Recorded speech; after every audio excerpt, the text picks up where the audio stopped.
It's hard to find a historical precedent for Donald Trump's tweet storm about removing transgender men and women from the U.S. Armed Forces. In large part, this is because none of his predecessors has shared his obsession with Twitter. Mostly, though, it's because presidents don't kick a class of people out of our all-volunteer military. To get at anything close to an analogy, one would have to literally imagine Dwight Eisenhower resegregating the troops based on race.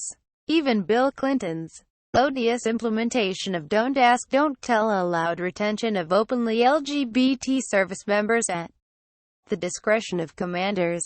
Defense chiefs resist Donald Trump's ban on transgender troops. Read more. But existing military policy will not be revised on the basis of a Twitter thread.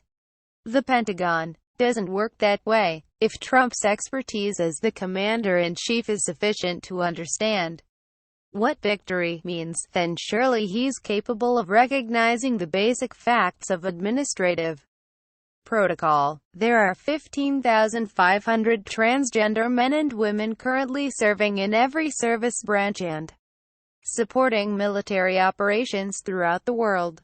They will not go away simply because Trump tells them, "You're fired." And were such a thing possible, it would immediately undermine the fighting strength of their units by denying essential personnel. If the President of the U.S., using his constitutional authority, wishes to give a legally valid order to the Secretary of Defense, he can do so. But this ain't that. Trans men and women have been serving in the military without incident since October 2016. The policy allowing open transgender service was thoroughly vetted by military commanders and experts before implementation, and there is no reason to now consider their judgment to be flawed. They considered the costs associated with medical care for trans service members $8